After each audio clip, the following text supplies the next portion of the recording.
Hi everyone, this is Sekou with the Urban Geek Squad, and I'm here bringing you a review of the all-new Samsung Galaxy Nexus on Verizon Wireless. Now, this is the world's first phone supporting Android 4.0 or Ice Cream Sandwich, and it's here in its purest Nexus form.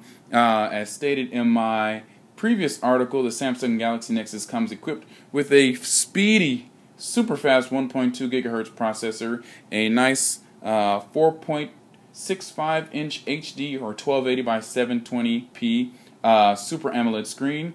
It's got 32 gigs of onboard storage, a 5 megapixel rear, and 1.3 megapixel front-facing camera. Overall, I have to say that the phone is pretty great. After having tested the Motorola Droid Razr for about 2 weeks, I find this to be a big improvement over what was there with the Droid Razr. It's just a bit thicker than the Razr is at about 9.5 millimeters thick, but the fact that it's a little bit taller, it does make it a little bit easier to be held in the hand. It's not as wide as the Droid Razr is, and I found that to be one of the biggest pain points about the Razr as well. Another thing, of course, with this being a standard Nexus phone, it is free of any carrier bloatware or anything like that, to be honest. So what you'll see with Verizon, and especially with the Droid Razr, is you'll find a lot of the Verizon apps are going to be located on here, whereas with the pure Nexus experience, you don't really get that as much. So quick pros and cons. I mean, really had to break this down into a software and hardware thing, because again, this is the first phone to use Ice Cream Sandwich. So I'll kind of talk about software and then some of the hardware improvements and what you get here, and let you make the decision on your own. But from a software standpoint, I think having the pure Android, really you only get 2 preloaded Verizon apps on here compared to the tons of them that you get on the Droid Razr. So that's it's a lot nicer not having those. For the 2 that are loaded on here, they're My Verizon and the VZW Backup. Both of those can be easily disabled using the settings here. Also, just one thing about Ice Cream Sandwich is that the widgets that come equipped can actually be resized. So you'll see here my Gmail widget. If you just long press on here, you can kind of shrink it down, make it smaller, bring it over here, kind of however you want to do it.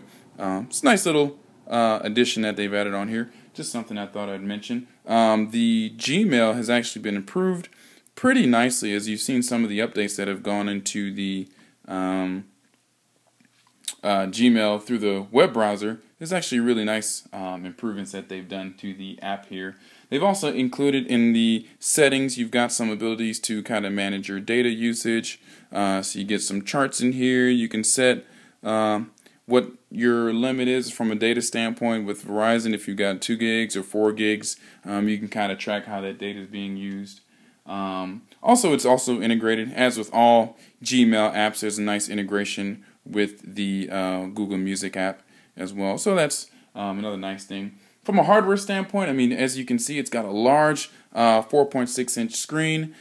These buttons that you see are actually not capacitive buttons. They are actually part of the screen. So you'll notice with certain apps, those buttons will disappear, giving way to an entire full screen experience. Here's a little Whitney Houston that's getting there for you. Outside of that, the battery life is fairly strong for this phone. Having tested again the Motorola Droid Razr, I found the battery life to be at least up to par with what you got there, which is always nice. Really, if you're comparing this or coming to this from a 3G device, you're going to find the battery life is going to be tough. Typically connected to 4G. As a fairly heavy user, I would suppose, I usually get anywhere from about 8 to 10 hours of battery life just connected to 4G. So that kind of gives an experience. Some people will get much more, some people will get much less. It really just depends on how you use your phone. The 1.2 gigahertz processor that comes on here, that along with the 4G LTE of Verizon makes this a very, very fast experience. So that's always pretty nice. It's also got a 5 megapixel camera. The camera is, I find it, it's good enough for what you need to do with most people on a mobile phone. I mean, of course, if you're really big into photography on your phone and you think that, you really need the 8 megapixel versus 5, that would be something to consider as well. From a con standpoint, just a few things that I kind of nitpicked on. In the browser app, I found that sometimes it takes a little bit more than I would like to get to a favorite, for example. So I'm going to go here. I'm just going to pull up our wonderful Urban Geek Squad site. You'll see that I have to go kind of click into the menu, then go to my favorites, and then I have to pull up the Urban Geek Squad from there. So we'll go ahead and pull that up. I'm actually connected via Wi-Fi right now, not via the 4G, but you'll see, site loads up pretty quickly there, so that's always nice. But it was just something I didn't like that I had to do an extra step just to get to that. Also, I've had a few apps that have forced close on me, even the browser, which seemed a bit strange for one of the apps that's definitely included within the ice cream sandwich to be freezing up like that. But it does happen. From a hardware standpoint, I thought it was a bit odd. I don't know if you can see it there, but you got the little headphones and micro USB. They're located on the bottom of the phone. Just seemed a bit odd for me. Not a deal breaker, but compared to other phones, it just seemed a bit strange. Outside of that, the speakerphone. I'm a big fan of speakerphone. It's located right here.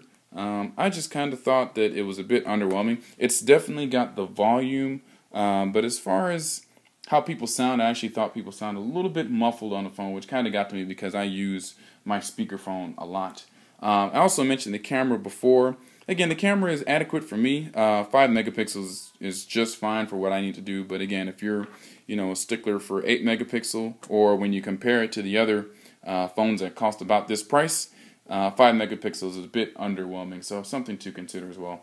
Again, overall, I love the phone a lot. I think it's one of the best, probably the best Android phone that's currently available. The pure Android experience is great, and I think you'll enjoy it whether you're someone coming from a prior version or a previous Android phone, an iPhone or anything like that, or even just a regular old dumb phone. Also, one of the things to consider, on the other side, this is just the first phone to be running the ice cream sandwich, and there will be many more to come. In fact, the Razr and all those other phones that are out should be getting the ice cream sandwich update sometime early next year.